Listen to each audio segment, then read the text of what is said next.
भोपाल से प्रस्तुत हैं प्रादेशिक समाचार। नमस्कार, समाचारों के साथ मैं जितेंद्र रघुवंशी। पहले मुख्य समाचार। केंद्र सरकार ने मिड डे मील योजना के तहत विद्यार्थियों को प्रत्यक्ष लाभ अंतरण के जरिए राशि उपलब्ध कराने का किया फैसला। प्रधानमंत्री नरेंद्र मोदी इस रविवार को आकाशवाणी पर मन की बात कार्यक्रम में अपने विचार साझा करेंगे। मुख्यमंत्री शिवराज सिंह चौहान ने 6 लाख से ज़्यादा ग्रामीण पथ विक्रेताओं को प्रदान की 1,000 रुपये की सहायता राशि। और टीकाकरण के लिए जन जागरूकता फैला रही हैं मुरैना जिले में स्व सहायता समूह से जुड़ी महिलाएं। अब समाचार विस्तार से। पिछले वर्ष की तरह इस वर्ष भी जिला होशंगाबाद गेहूं खरीदी में प्रदेश में अग्रणी बना है। होशंगाबाद जिले में पिछले वर्ष की तुलना में रिकॉर्ड खरीदी की गई है। जिले में 75,709 किसानों से 8,52,724 मीट्रिक टन गेहूं की खरीदी की गई है। पिछले वर्ष 70,754 किसानों की तुलना में इस वर्ष 75,709 किसानों से गेहूं की खरीदी की गई है। कोरोना संक्रमण काल की चुनौतियों से निपटने के साथ साथ समर्थन मूल्य पर किसानों से गेहूं खरीदी कार्य का सफल क्रियान्वयन किया गया है। खरीदी के लिए निर्धारित सभी केंद्रों पर किसानों की सुविधाओं के लिए पुख्ता इंतजाम किए गए और कोरोना संक्रमण से बचाव के लिए भी पूरी सजगता, सतर्कता और सुरक्षा बरती गई। जिला प्रशासन द्वारा बेहतर रणनीति और मैनेजमेंट से किसानों के हित में कार्य किया गया है। केंद्र सरकार ने मिड डे मील योजना के तहत विद्यार्थियों को प्रत्यक्ष लाभ अंतरण के जरिए राशि उपलब्ध कराने का फैसला किया है। सरकार के इस फैसले से देश में सरकारी और सरकारी सहायता प्राप्त स्कूलों में 1 से 8वीं कक्षा तक के 11 करोड़ 80 लाख विद्यार्थियों को लाभ होगा। शिक्षा मंत्रालय ने कहा कि केंद्र सरकार इसके लिए राज्य और केंद्र शासित प्रदेशों को 1,200 करोड़ रुपए की अतिरिक्त राशि मुहैया कराएगी। मंत्रालय ने बताया कि यह सहायता प्रधानमंत्री गरीब कल्याण अन्न योजना के तहत निःशुल्क खाद्यान्न वितरण के अतिरिक्त होगी। प्रधानमंत्री नरेंद्र मोदी इस रविवार को आकाशवाणी पर मन की बात कार्यक्रम में देश विदेश के लोगों के साथ अपने विचार साझा करेंगे। यह मासिक रेडियो कार्यक्रम की 77वीं कड़ी होगी।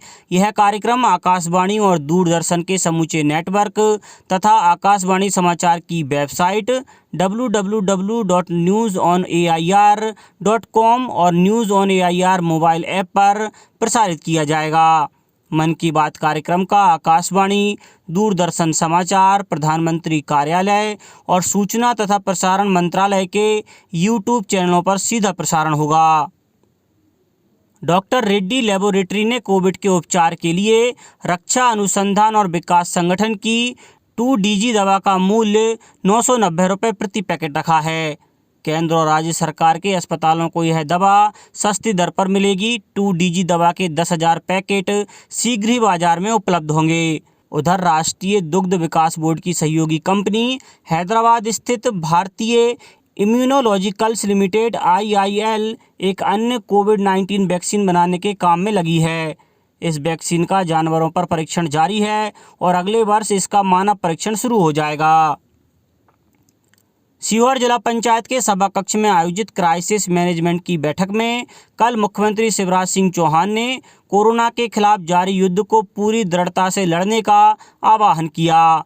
उन्होंने कहा कि प्रदेश के लिए यह संतोष की बात है, हम कोरोना संक्रमण को नियंत्रित करने में सफल रहे हैं। उन्होंने बताया कि आगामी 1 जून से शुरू होने वाले अनलॉक की गाइडलाइन तैयार की जा रही है। बैठक के बाद मीडिया को संबोधित करते हुए श्री चौहान ने कहा कि प्रदेश में रिकवरी रेट 94.50% और पॉजिटिविटी रेट 2.5% हो गया है। उधर रायसेन कलेक्ट्रेट सभा कक्ष में जिला स्तरीय और ग्राम स्तरीय क्राइसिस मैनेजमेंट ग्रुप को संबोधित करते हुए मुख्यमंत्री शिवराज सिंह चौहान ने कल साफ कहा कि मध्य प्रदेश में अब कोरोना की रफ्तार कंट्रोल में आ रही है, जिसे देखते हुए जल्द ही कोरोना जनता कर्फ्यू को अब स्थानीय क्राइसिस कमेटी के निर्देश पर धीरे धीरे खत्म किया जा सकता है। राज्य शासन द्वारा राष्ट्रीय पेंशन योजना में शासकीय अंशदान 10% से बढ़ाकर 14% कर दिया गया।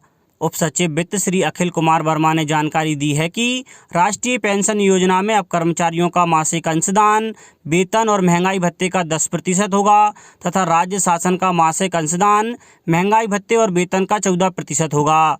यह प्रावधान 1 अप्रैल 2021 से लागू किया गया है। राष्ट्रीय पेंशन योजना 1 जनवरी 2005 या उसके बाद नियुक्त शासकीय सेवकों के लिए लागू की गई है। भोपाल स्थित भारतीय विज्ञान शिक्षा और अनुसंधान संस्थान, अखिल भारतीय आयुर्विज्ञान संस्थान और बेंगलुरु स्थित भारतीय विज्ञान संस्थान के वैज्ञानिकों ने मिलकर एक ऐसी जांच किट तैयार की है जिसकी मदद से सिर्फ 1 मिनट में कोरोना संक्रमण और इसके स्तर का पता लगाया जा सकेगा। यह किट अभी परीक्षण के दौर में है, लेकिन अब तक के नतीजे अच्छे आए हैं। यह किट रमन स्पेक्ट्रोस्कोपी तकनीक पर काम करेगी। किट का नाम universal multiple angle Raman spectroscopy रखा गया है। यूमार्स परीक्षण किट में लगी लेजर बीम प्लेट के प्लाज्मा सेल्स के अंदर रासायनिक बदलावों का पता कर संक्रमण और इसका स्तर बता देती है। कोविड-19 की स्थिति के कारण जहां एक और नियोजक अपने पास उपलब्ध रिक्त स्थान की पूर्ति के लिए निर्धारित योग्यताधारी आवेदकों के चयन की प्रक्रिया नहीं कर पा रहे हैं, वहीं दूसरी ओर बेरोजगार आवेदकों को साक्षात्कार की सूचना प्राप्त नहीं हो पा रही है। इस समस्या के समाधान के लिए रोजगार संचालनालय के माय एमपी रोजगार पोर्टल www.mprojgar.gov.in पर वर्चुअल प्लेटफॉर्म उपलब्ध कराया गया है। इसके माध्यम से आवेदक अपने घर से ही काउंसलिंग प्राप्त कर सकते हैं और ऑनलाइन साक्षात्कार भी दे सकते हैं। इस सुविधा का लाभ प्राप्त करने के लिए नियोजकों को अपने जिले के रोजगार कार्यालय में दूरभाष और ईमेल के माध्यम से संपर्क करना होगा एवं रिक्ति के संबंध में विस्तृत विवरण देना होगा। प्राप्त विवरण के आधार पर रोजगार कार्यालय द्वारा पोर्टल पर ऑनलाइन जॉब फेयर क्रिएट किया जाएगा। क्रिएट जॉब फेयर की जानकारी पोर्टल के होम पेज पर प्रदर्शित होगी। इच्छुक आवेदक संबंधित जॉब फेयर पर अपना आवेदन कर सकता है। वर्चुअल साक्षात्कार का आयोजन रोजगार अधिकारी द्वारा किया जाएगा एवं नियोजक और आवेदक दोनों को सूचित किया जाएगा। मुख्यमंत्री शिवराज सिंह चौहान द्वारा सिंगल क्लिक के माध्यम से कल प्रदेश के 6,10,000 ग्रामीण पथ विक्रेताओं को 1,000 रुपये की राशि प्रदान की। इस दौरान वीडियो कॉन्फ्रेंस के माध्यम से हितग्राहियों से बात करते हुए मुख्यमंत्री ने सभी पथ विक्रेताओं को 1 जून के पश्चात भी इसी प्रकार कोरोना से बचाव के लिए सावधानी बनाए रखने, मास्क पहनने, सामाजिक दूरी बनाने और समय समय पर हाथ धोने और सैनिटाइज की सलाह दी। गुना जिले के 6,012 हितग्राहियों को भी अनुदान राशि प्राप्त हुई। नगरीय विकास एवं आवास मंत्री श्री भूपेंद्र सिंह ने बताया है कि पीएम स्वनिधि योजना में पथ विक्रेताओं को 10-10 हज़ार का ब्याज रहित लोन उपलब्ध कराया गया था। श्री सिंह ने अधिकारियों को निर्देशित किया है कि योजना के प्रावधान अनुसार समय पर या जल्द ऋण वापसी करने वाले पथ विक्रेताओं को आवेदन मिलने पर कार्यशील पूंजी ऋण 20,000 रुपये तक उपलब्ध कराया जाए।